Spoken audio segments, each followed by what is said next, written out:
Amen. Mais une chose qui est merveilleuse, c'est de pouvoir compter toujours avec la présence de Dieu. Amen.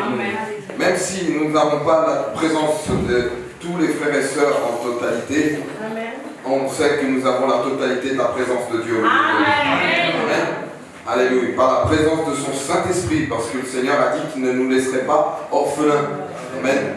Et sa présence est vraie, est réelle. Nous sentons la présence de Dieu dans les louanges, dans l'adoration, dans les moments où que nous avons justement passé depuis le début jusqu'à maintenant, et même pendant sa parole, et jusqu'à la fin, il est avec nous. Et même quand la réunion est terminée, il va avec nous, il ne lâche pas. Alléluia. Amen. Il ne lâche pas. Oh gloire. Amen. Tu peux essayer de lâcher, mais Alléluia. il ne te lâchera pas. Amen. Alléluia. Gloire à Dieu. Prions le Seigneur. Alléluia. Seigneur notre Dieu, nous voulons te remercier pour ta présence. Te remercier, Seigneur, pour ces moments merveilleux d'être là à louer ton nom et maintenant aussi à pouvoir nous délicier, nous faire du bien à travers ta parole, Seigneur. Merci, Seigneur, pour toutes choses, Seigneur. Que nous puissions être tout oui, être attentifs à ta parole, à ce que tu as à nous dire, parce que tu as été dans tout ce temps-là attentif à nos louanges, attentif à nos cris, à nos besoins que nous avons pu exprimer. Et maintenant, Seigneur, nous voulons aussi entendre, Seigneur, ta parole, et dis-nous tout ce qu'on a besoin de savoir. Parle en général à chacun de nous, mais aussi parle, Seigneur, personnellement, parce que tu connais nos besoins personnels, tu connais nos besoins en communauté, tous ensemble, oui, mais tu connais nos besoins personnels, tu connais toutes choses. Même des fois, si on veut nous exprimer, dire et décrire nos besoins, toi-même tu sais réellement ce que nous avons besoin. Alors Seigneur, ce que nous avons besoin déjà, c'est que ta parole puisse conforter nos cœurs, que ta parole puisse nous encourager à la foi, que ta parole, Seigneur, puisse nous ressusciter, Seigneur, dans un monde qui nous pousse plus à nous rabaisser au découragement. Quand nous voyons tout ce qui se passe autour de nous, il y a de quoi s'inquiéter, mais nous ne voulons pas nous inquiéter, parce que ta parole, elle est là pour ça, pour nous encourager et à la foi et à confiance en toi. Merci, nous voulons apprendre à te connaître, mais aussi à obéir, Seigneur, à ta parole. Parle-nous au nom de Jésus pour ta gloire. Amen. Amen. Alléluia. Amen. Je vous invite à vous placer debout et à ouvrir la parole de Dieu avec moi dans le livre des Actes, chapitre 9, verset 31. Je ne vais rien ce soir, cet après-midi, vous apporter de nouveau, mais simplement vous apporter ce que j'ai pu trouver dans ce verset qui, je crois, va contribuer à notre édification, à notre encouragement, à l'encouragement de l'Église, que nous puissions pas aller en arrière, mais nous puissions aller de l'avant. Amen. La parole de Dieu, elle est là pour ça. Pour Dieu veut que nous allons de l'avant. Amen. Alors la parole de Dieu nous dit en Actes chapitre 9, verset 31, ainsi parle le Seigneur, dans sa parole il est écrit, l'Église était en paix dans toute la Judée, la Galilée et la Samarie, s'édifiant et marchant dans la crainte du Seigneur. Et elle s'accroissait par l'assistance du Saint-Esprit. Amen. Amen. Alléluia. Nous allons lire une autre fois, à nouveau. L'Église était en paix dans toute la Judée, la Galilée et la Samarie, s'édifiant et marchant dans la crainte du Seigneur, et elle s'accroissait par l'assistance du Saint-Esprit. Alléluia. Encore une fois, l'Église était en paix dans toute la Judée, la Galilée et la Samarie, s'édifiant et marchant dans la crainte du Seigneur, et elle s'accroissait par l'assistance du Saint-Esprit. Amen. Amen. Vous pouvez vous asseoir. Gloire à Jésus. Merci.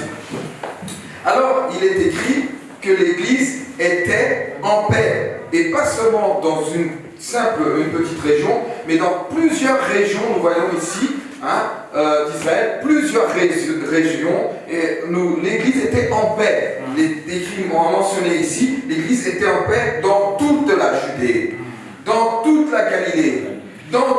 Samarie. Donc on voit vraiment que dans tout Israël, l'Église est en paix. L'Église avait été passée par des moments de persécution, des moments où nous savons qu'elle a souffert une série de persécutions et tout cela par beaucoup de gens qui en voulaient, dont Saul de Tarse. Alors l'Église a souffert des moments de série de persécutions, et maintenant que Saul est converti, amen, et qu'il est devenu Paul, amen, eh bien nous voyons que l'Église de Palestine commence à vivre une période d'accalmie, une période de paix.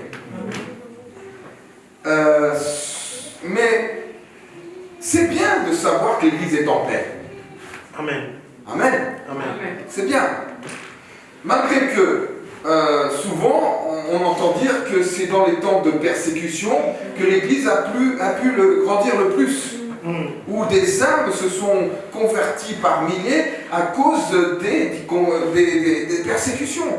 Et c'est vrai que quand nous passons par des moments d'épreuve, eh bien soit on s'accroche et on y va, et puis finalement cette épreuve qui devait être une douleur, eh bien elle va contribuer aussi pour notre bien-être, ou pour notre édification, pour notre croissance spirituelle. Elle va contribuer finalement pour de bonnes choses. Et de toute façon, il est écrit dans la parole que tout contribue pour notre bien. Dieu permet ces choses-là. Mais aussi, comme nous avons constaté que l'Église primitive a vécu des moments de persécution, de douleur, eh bien, je pense que à cette époque-là, après d'avoir tant souffert, l'Église maintenant, elle peut se dire « Ah, enfin !»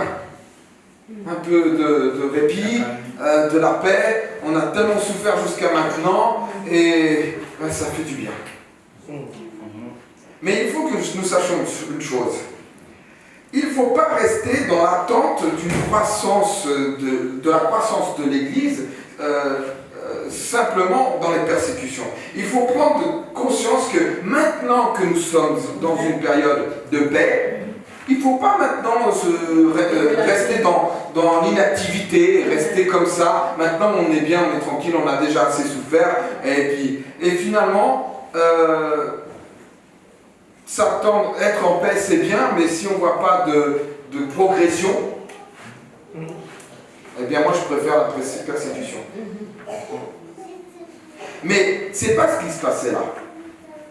On voit que l'Église était en paix dans toute la Judée, la Galilée et la Samarie, mais elle croissait.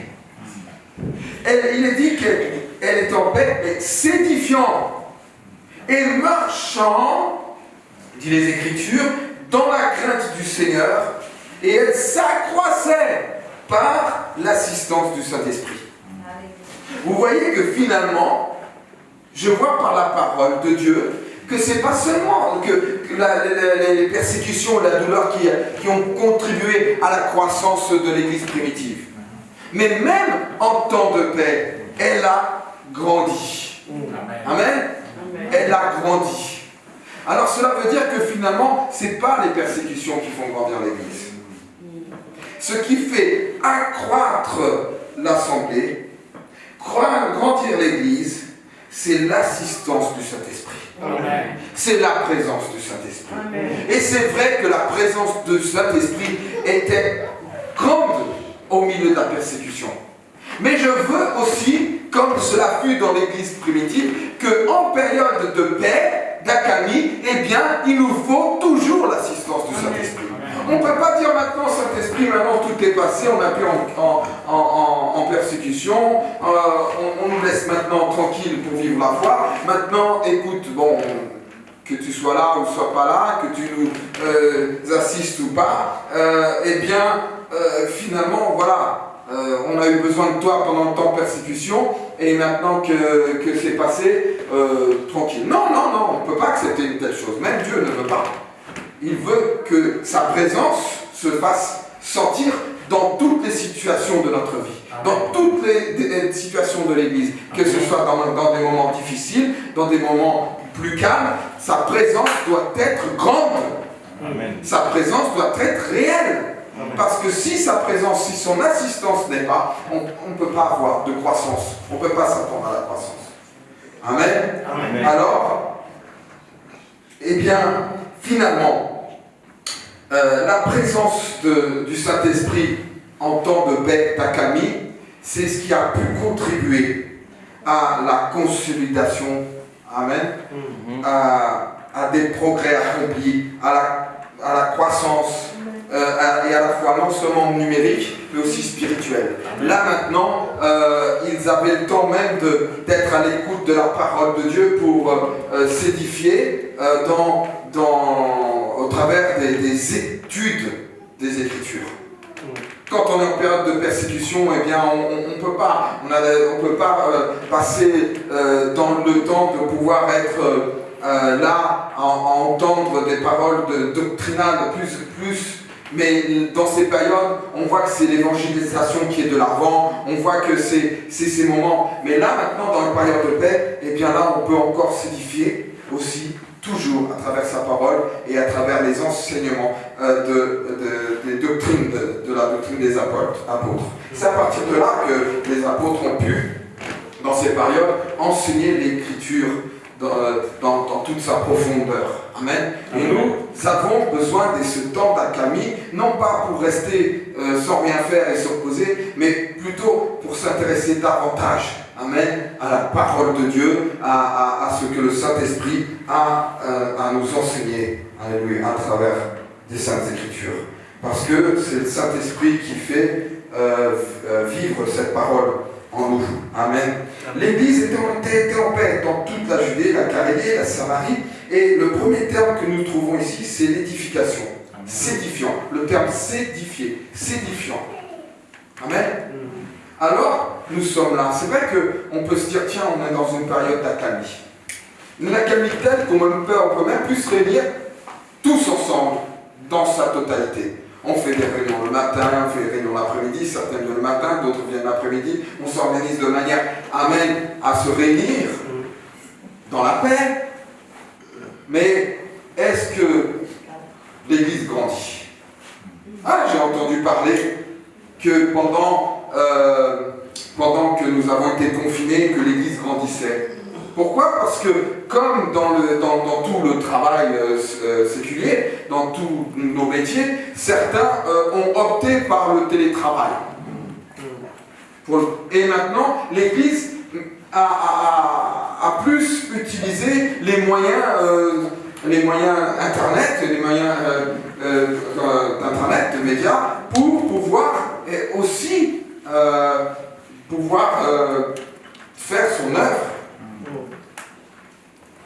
Et dans cette période où nous sommes encore, on va dire, d'accalmie, eh bien, maintenant que nous pouvons nous réunir plus souvent, où nous pouvons nous réunir même 2 fois le dimanche quand c'était qu'une seule fois, eh bien, est-ce que certains ne se sont pas simplement reposés par les vidéos Internet, vous voyez, par la diffusion des réunions par Internet comme nous le faisons, et on se dit, bon, on est bien à la maison, je peux voir le truc, j'ai pas besoin de me déplacer et pour être là-bas dans le temple avec mes frères et sœurs.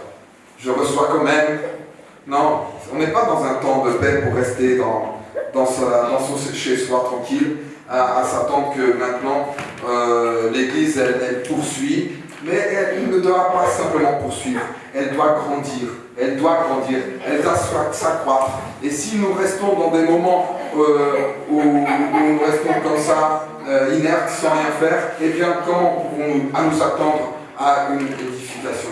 Il faut se dire, nous sommes en période peut-être d'accalmie, de calme, mais au contraire, je vais m'attendre à ce que, et le Saint-Esprit s'attend ça, à ce que l'Église, elle va grandir.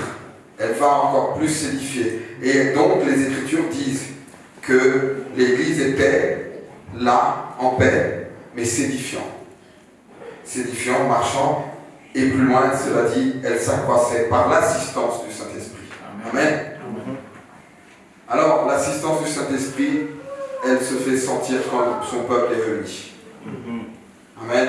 Amen. Vous avez vécu la présence de Dieu ce matin, nous pouvons vivre la présence de Dieu encore cet après-midi. Le Saint-Esprit est là, bien réel, et il a tout à cœur, comme notre Dieu est tout à cœur de notre édification, notre croissance, et le Saint-Esprit est là pour ça.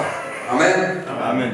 Alors, dans cette période, même de calme, de paix, eh bien, l'Église doit être forte, davantage plus forte. Et tout cela, c'est dans cette action de bâtir. L'action de bâtir, c'est dont je parle, l'édification. Amen. De bâtir, de faire grandir. L'œuvre n'est pas terminée, l'œuvre n'est pas achevée. Alors, il faut continuer dans ces moments, eh bien, de se mettre à l'action, à l'action de bâtir, à l'action édification veut dire aussi action d'éclairer. Amen. Et combien de fois cela arrive que nous venons peut-être sans lumière, sans direction dans notre vie, notre vie est un peu floue dans nos projets, dans nos choses, et tout d'un coup nous venons dans la présence de Dieu. Le Saint-Esprit, il agit au milieu de nous, et là, nous sommes éclairés. Nous sommes venus avec un certain doute, mais le Seigneur nous éclaire. Alléluia. Amen. Ça, c'est l'édification. Et il nous éclaire de plusieurs manières. Il peut nous éclairer par le biais de la prédication, mais si mon frère, tu viens, si moi je viens, eh bien, il se pourrait que tu viennes, tu es dans la présence de Dieu, tu loues, tu entends les louanges, tu écoutes la parole, et jusque-là, rien. Et au moment où tu parles, il y a un frère qui vient, parce que la Bible dit, s'édifiant. Amen. Et le frère, il vient, et simplement au moment où il va te saluer, il va dire une parole qui va t'apporter cette édification dont tu attendais, cette action d'être éclairé. Amen. Et là, j'étais pendant toute la période du culte à adorer le Seigneur, et jusqu'à là, j'avais rien, mais au moment où je partais, eh bien, Dieu utilisait un frère ou une sœur, là, au milieu de l'assemblée, sans que tu t'y attends pas. Et là, tu te dis, mais Seigneur, vraiment, je sors de ce lieu éclairé, je sors de ce lieu édifié à nouveau. Amen. Amen. Amen. Cette édification, c'est aussi l'action d'instruire. Eh bien, on vient ici et on apprend beaucoup. Alléluia. La parole de Dieu nous instruit. Les frères et sœurs nous instruisent par leur comportement, par leur témoignage, par leur manière d'être. Nous sommes instruits et nous le faisons. Nous nous édifions les uns aux autres. Amen. Dans ce sens. Alléluia. Dans Romains 14, 19, il est écrit: ainsi donc, recherchons ce qui contribue à la paix. Recherchons ce qui contribue à la paix, à l'édification mutuelle. Nous sommes en temps d'accalmie, en temps de paix, mais nous devons rechercher ces moments justement où nous devons nous édifier les uns aux autres, pas nous humilier les uns aux autres. On ne vient pas ici pour critiquer le frère, pour humilier le frère et se moquer. Non, c'est rien de tout ça. Au nom de Jésus, tout ça, c'est tout le patrage. Loin. Mais nous sommes venus ici pour, bien sûr, nous s'édifier, pour pouvoir recevoir, mais aussi pour pouvoir donner de l'édification, apporter de l'édification, apporter de l'édification. Et là, comme est écrit, Dieu s'attend, et les recommandations que nous avons des serviteurs de Dieu par sa parole, c'est que recherchons ce qui contribue à la paix et à l'édification mutuelle les uns aux autres. Amen. Amen. Donc, nous sommes en paix les uns avec les autres, mais dans cette période de paix, nous sommes encouragés à nous édifier mutuellement. Dans Romains 15, 2, il est écrit que chacun de nous plaise au prochain pour ce qui est bien en vue d'édification. C'est quand même intéressant et fort. Que chacun de nous, déjà, c'est un message pour nous individuellement, personne. Amen, personne individuelle. C'est pour nous.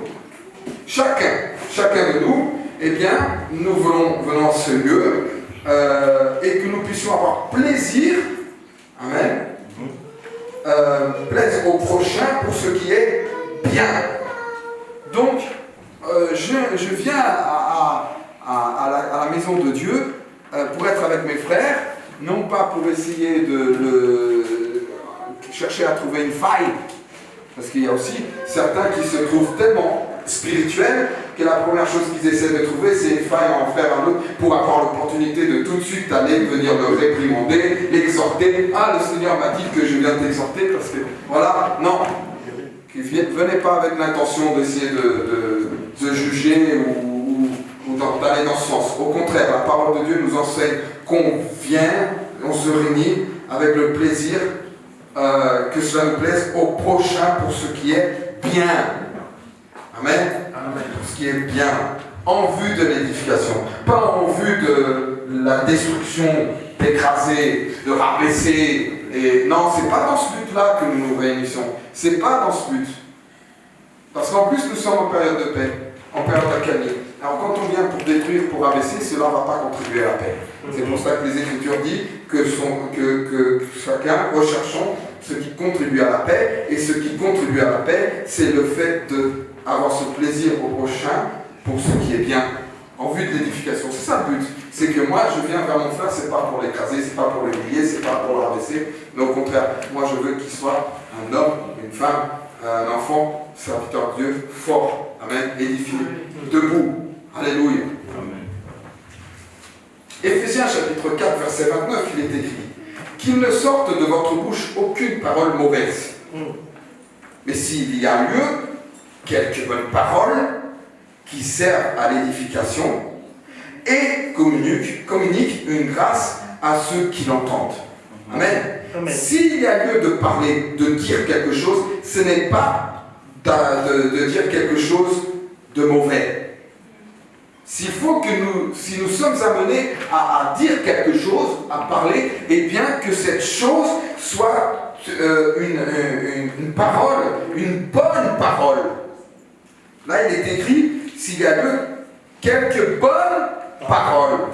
Eh bien, et que cette bonne parole soit une chose qui contribue, qui serve à l'édification. Amen. À relever le frère, qui communique une grâce, une faveur, une bonne... Amen. Amen. À ceux qui l'entendent. Ah, c'est triste de repartir d'un lieu où nous venons d'entendre des critiques nous concernant derrière le dos. Vous voyez, c'est pas édifiant du tout. Ah, mais imaginez entendre une parole bonne, pour vous l'a peut-être pas dit directement, mais vous entendez, tiens, ce frère, c'est un frère, il a l'onction de Dieu, ce frère, et il a une bénédiction, vous entendez ça, ah, gloire à Dieu. C'est une grâce. Une grâce que, comme dit l'Écriture, à celui qui l'entend. Alléluia. Amen. 1 Corinthiens chapitre 14 verset 26. Que faire donc, frère? Bonne question. On va faire quoi là? Maintenant que on a l'impression que tout est plus calme. Que faire donc? Que faire lorsque vous vous assemblez? Bon, on vient ici, on loue le Seigneur, on écoute la parole et on repart. Mais n'y a-t-il pas des fois lieu d'un échange? Amen. Une contribution de chacun? Amen. Il est écrit lorsque, toujours dans 1 Corinthiens 14, 26, que faire donc, frères, sœurs, lorsque vous vous assemblez, les uns ou les autres, parmi vous ont-ils un cantique, une instruction, une révélation, une langue, une interprétation, que tout se fasse pour l'édification. C'est-à-dire finalement, quand je viens à la maison de Dieu, je ne dois pas m'attendre simplement que ce soit les frères de la chorale ou les frères qui dirigent, qui viennent simplement pour faire le culte. Et moi, je suis là comme un spectateur. Non, c'est pas ça le but. La question qui est posée, c'est que faire? Tu viens ici pour être comme au théâtre ou comme au cinéma, pour simplement être ici comme un spectateur. Oui. je pense que nous sommes venus pour participer. Et participer, c'est apporter une contribution à ce culte pour qu'il soit encore plus riche. Amen. Alléluia. Amen. Et quand il y a un frère qui apporte une parole, une révélation, amen, un cantique, une parole de Dieu, alléluia, même de l'assemblée, tout en s'attendant que les choses se fassent dans l'ordre, afin que ça contribue à l'édification, amen, c'est ce qu'il nous faut. Tu n'es pas là pour être un spectateur, mais tu es là pour être un acteur dans la présence de Dieu, avec tes frères et tes sœurs. Alléluia. Amen. C'est ça qui contribue à l'édification. C'est ça où le terme dit s'édifiant. Alléluia. S'édifiant, ça parle vraiment de l'assemblée, du groupe, de l'église qui est là, les uns des autres. Amen. C'est le résultat. Cette action est mutuelle, s'édifiante. Elle est communautaire. C'est l'assemblée. C'est tous ensemble. Amen. Amen. Éphésiens chapitre 4, verset 11. Il a donné les uns comme apôtres, les autres comme prophètes, les autres comme évangélistes, les autres comme pasteurs et docteurs, pour le perfectionnement des saints en vue de l'œuvre du ministère et de l'édification du corps de Christ. Tous, chacun de nous, apportons, on va dire, sa contribution. Et la chose magnifique, c'est que Dieu, connaissant le besoin de l'Église, il a préparé, il a placé, amen, dans son Église, il a envoyé dans son Église des personnes qu'il a qualifiées pour une certaine mission. Amen. Qui, elle, celle-ci, va contribuer à l'édification de son Église. Et bien, de là, nous voyons ici les ministères qui sont donnés à l'Église. Amen. L'Église doit prendre cela comme un privilège, comme une grâce, une bénédiction. Dieu a donné à son Église, amen, des hommes, des femmes qui vont contribuer à l'édification de son Église, et cela à travers de l'enseignement de sa parole, de la communication de sa parole, que ce soit par la prédication de l'Évangile concernant les évangélistes, que ce soit par les études de la parole qui est en rapport avec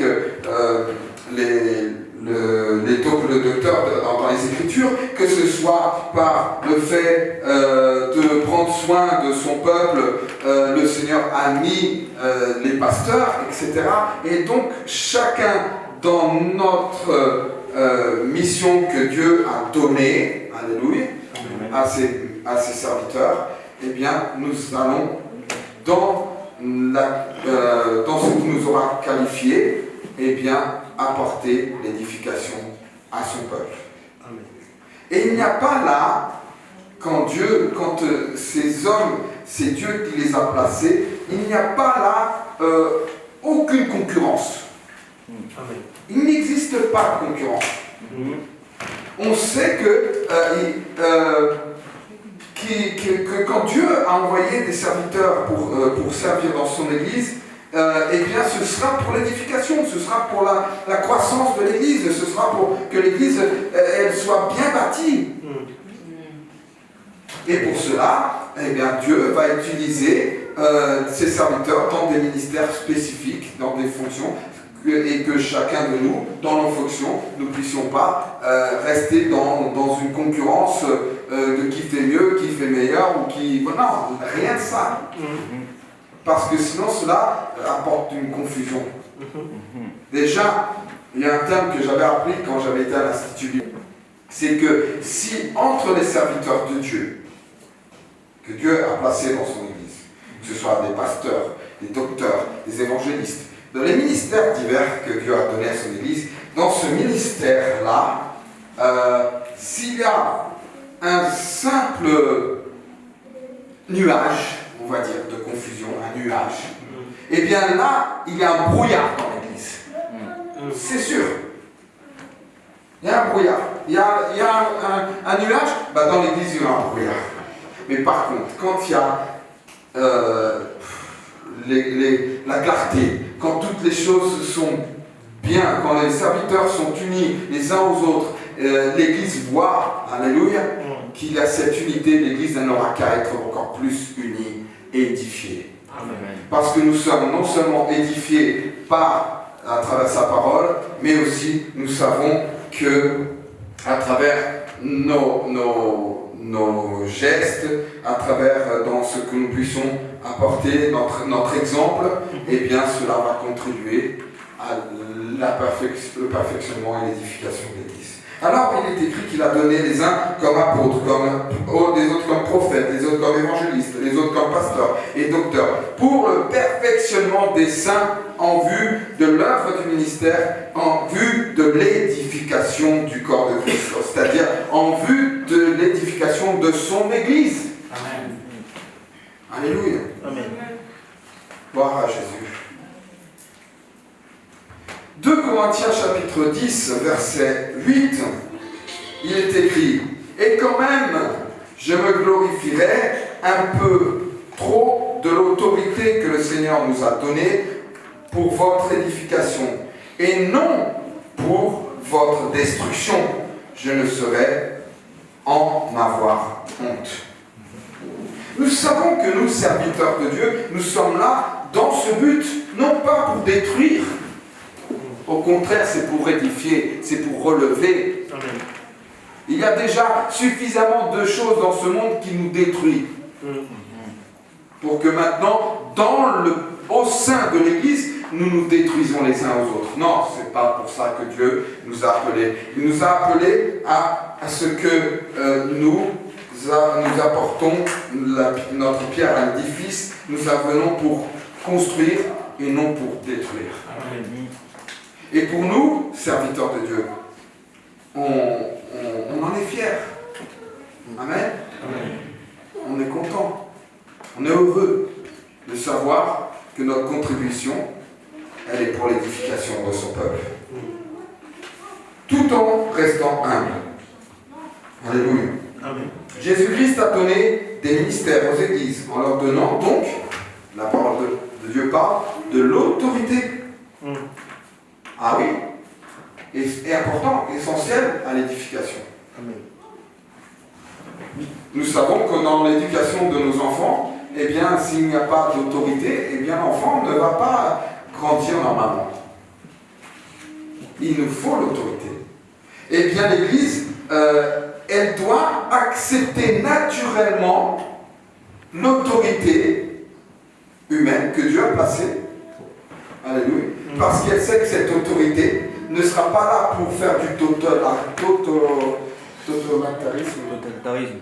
Comment? Totalitarisme. Totalitarisme. Ah, c'est un peu trop intellectuel. Bon. Mais vous avez compris. Oui. On n'est pas là pour ça. Alléluia. Amen. Donc, on est là pour exhorter, encourager, édifier, et alors accepter l'autorité des frères et des sœurs, des serviteurs de Dieu. Donc, il leur a donné l'autorité, le droit, et tout cela de quoi? De procurer de l'édification. Amen. Amen. Tout cela pour servir à l'édification. L'apôtre Paul affirme qu'il se glorifie un peu trop de l'autorité que le Seigneur lui a donnée. Il n'en a pas honte, parce qu'il a exercé son ministère en vue de l'édification. Amen. S'il a parlé fort, s'il a parlé avec autorité, ça a été pour le but d'édifier l'Église. Alléluia. Et ça, en parlant de l'Église de Corinthe. les Corinthiens, ils devaient plutôt donc considérer que Paul faisait usage de l'autorité qu'il avait reçue pour leur édification. Et c'est ça que nous devons avoir conscience.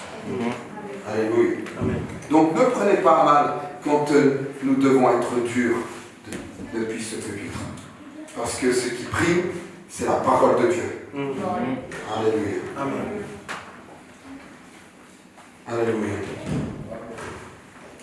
Alors, sœurs, frères, sachez que Dieu a établi un temps de paix. Dieu a envoyé au milieu de vous, les serviteurs présents, pour servir. Alléluia.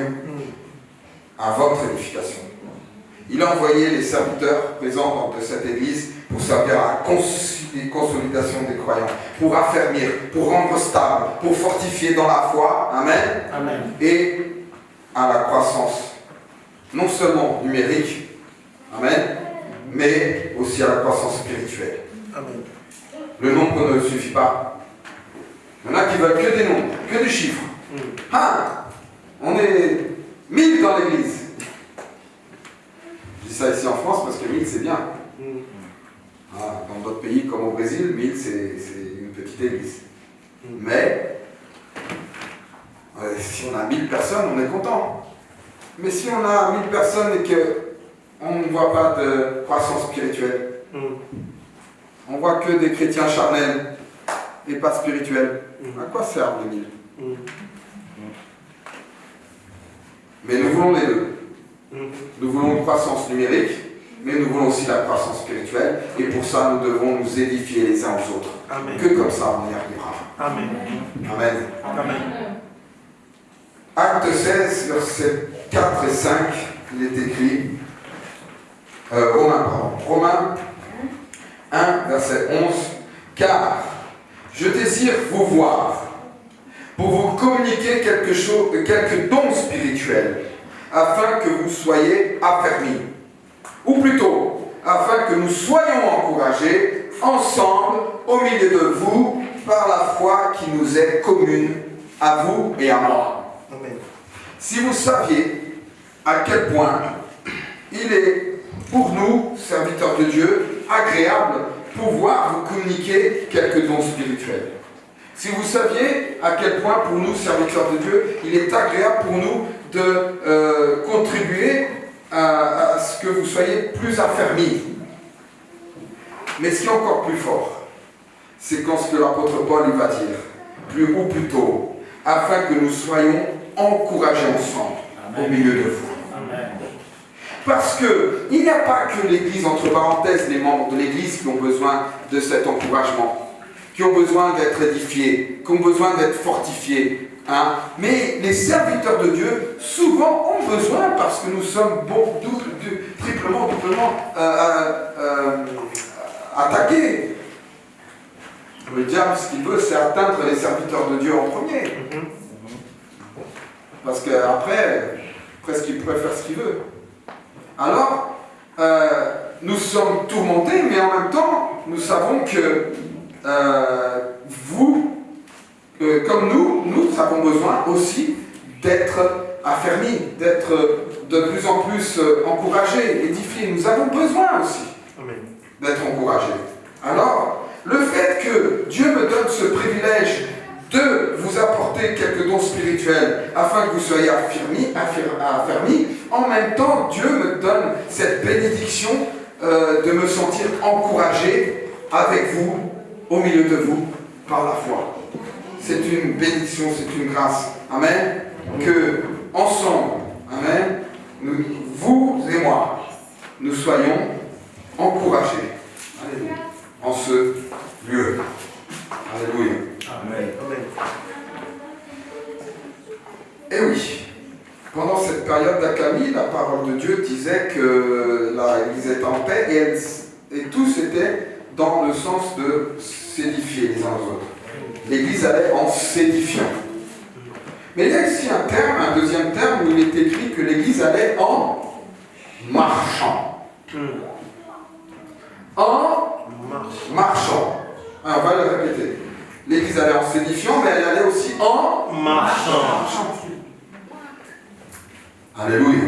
Amen. là, il y a une action physique et aussi spirituelle parce que nous marchons, amen, Amen. vers un lieu qui nous est réservé. Nous marchons vers les cieux. Alléluia. Nous sommes des pèlerins. Alléluia. En ce monde et nous marchons. Amen. Alléluia. Nous marchons.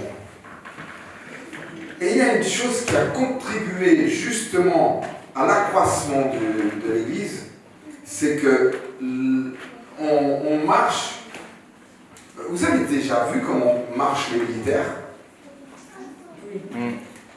On dirait qu'ils ont un sens de marche, ils ont une éducation, ils ont là, tous ont dû apprendre à marcher de la même manière, dans le même sens, dans la même direction, dans le même rythme. C'est pas chacun marche comme il veut. Amen.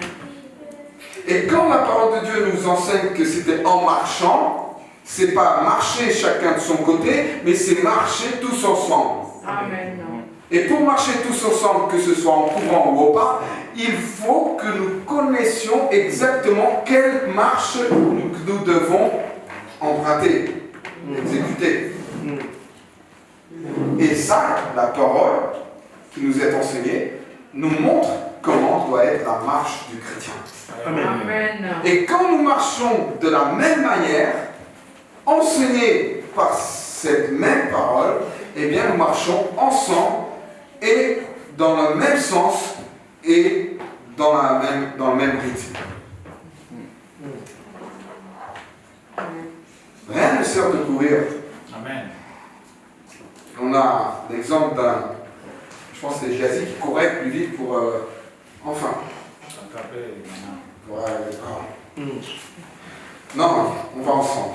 On s'édifie ensemble, mais on marche ensemble, comme la parole nous a montré, nous a enseigné. C'est que comme ça qu'on arrivera. Alléluia. Amen. En marchant des Écritures. Alors, de quelle forme? Quel est le secret de marcher bien? De marcher comme Dieu le souhaite? Que l'Église marche bien. C'est la crainte du Seigneur. Amen. Marchant dans La crainte du Seigneur. Marchant dans la crainte du Seigneur.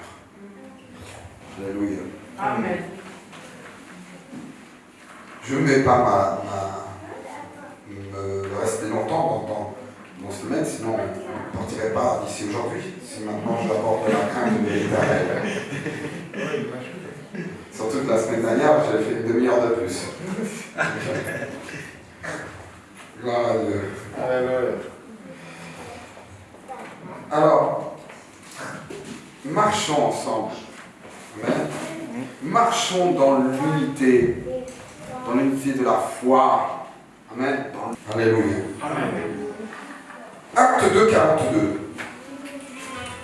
Il est écrit, il persévérait dans l'enseignement des apôtres, dans la communion fraternelle, dans la fraction du pain et dans les prières. Amen. La crainte s'emparait de chacun. C'est quand même fort ça. C'est pas simplement la crainte qui s'emparait de l'assemblée. L'Écriture nous dit que la crainte s'emparait de chacun. Que personne sorte de ce lieu en disant j'ai rien senti aujourd'hui. Ah, c'était mort.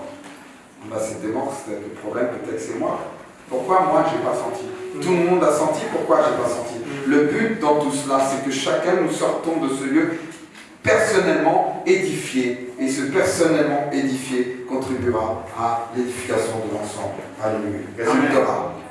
Alléluia. Amen.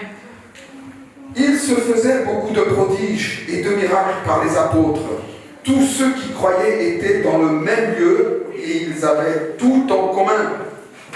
Ils vendaient leurs propriétés, leurs biens et ils en partageaient le produit entre tous selon les besoins de chacun. Ils étaient chaque jour tous ensemble assidus au temple. C'est beau, hein? Tous ensemble, assidus au temple. Ils rompaient le pain dans les maisons, ils prenaient leur nourriture avec joie et simplicité de cœur. Vous voyez, c'est pas compliqué. Hein? Simplicité de cœur. Être naturel.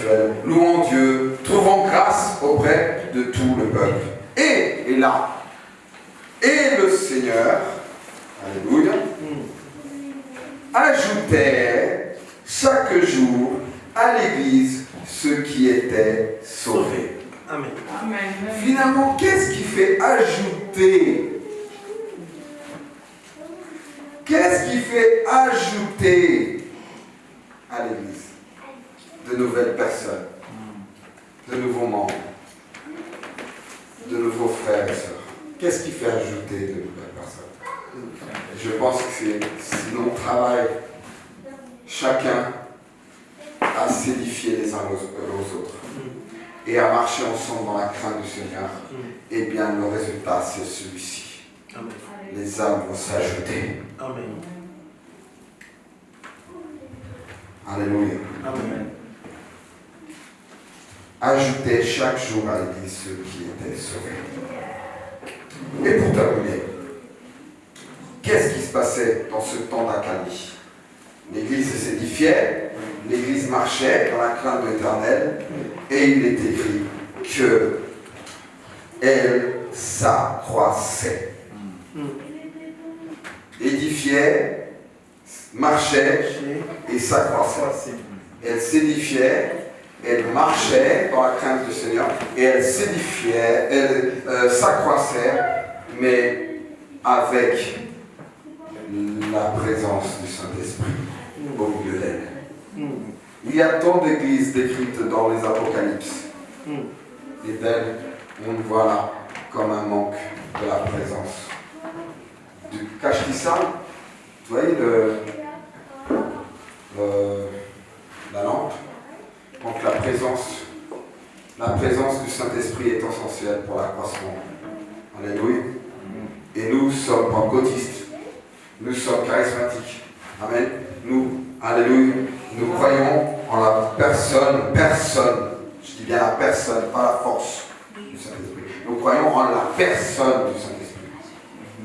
Le Saint-Esprit, amen, est une personne qui nous a été envoyée par Jésus. Comme Jésus est une personne qui a été envoyée par le Père. Le Saint-Esprit est là au milieu de nous. Alléluia. Amen. Donc, elle s'accroissait par l'assistance du Saint-Esprit. Sans l'assistance du Saint-Esprit, on peut essayer de faire tous nos efforts possibles pour bien s'entendre. Mais si nous n'avons pas l'assistance du Saint-Esprit, eh bien, c'est vain. Alors, il nous faut rechercher davantage la présence de son Saint-Esprit dans l'Église. Alléluia. Amen. C'est pour ça qu'il nous l'a envoyé. Éphésiens 4, 15. Mais que, professant la vérité dans l'amour, nous croissions à tout égard en celui qui est le chef, Christ. Professant la vérité dans l'amour, nous croissions, accroissement, vous voyez, à tout égard en Christ. C'est de lui. Et grâce à tous les liens de son assistance. Alléluia. Les gens voyaient en Christ le Père. Amen. Christ lui-même le disait, celui qui me voit, il voit le Père. Ne voyons-nous pas en la personne du Saint-Esprit en milieu de nous, le Christ, qui lui aussi est là. Alléluia. Amen. Avec tous les liens de son assistance. On parle de Christ là. C'est de lui et grâce à tous les liens de son assistance que tout le corps, bien coordonné et formant un solide assemblage, tire son accroissement selon la force qui convient à chacune de ses parties et s'édifie lui-même dans l'amour. Jean 14, 16. Et moi, je prierai le Père, et il vous donnera un autre consolateur, afin qu'il demeure éternellement avec vous. C'est important ça qu'il faut qu'on prenne conscience. C'est pas de temps en temps que le Saint-Esprit vient manifester sa présence, doit être présent. La parole de Dieu nous dit que quand le Christ nous enverrait le consolateur, c'est afin qu'il demeure éternellement avec nous. Il demeure éternellement avec nous.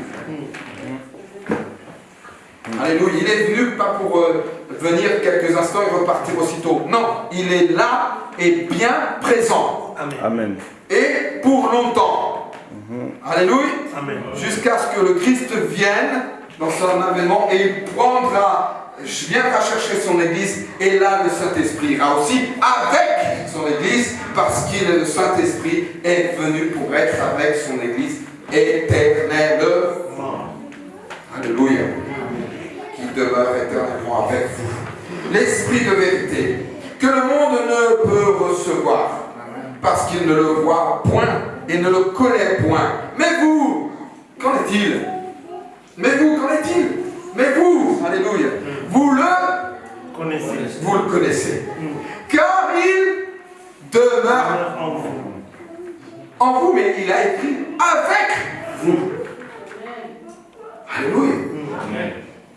Et il sera, et là, oui, En vous. en vous.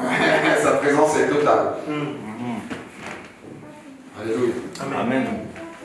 La présence de Dieu, elle est dans cet endroit. Amen. Il est écrit, demeure avec vous et il sera en vous. En vous. La présence de Dieu, elle est en haut, elle est en bas, elle est à droite, elle est à gauche, Amen. elle est devant, elle est derrière, six Amen. endroits. Amen. Et le septième, En vous. en nous. Il est partout. Elle est réelle, sa présence. Amen. C'est parce qu'il demeure avec nous que nous avons donc sa réelle assistance. Sans l'assistance du Saint-Esprit, l'Église se tiédit.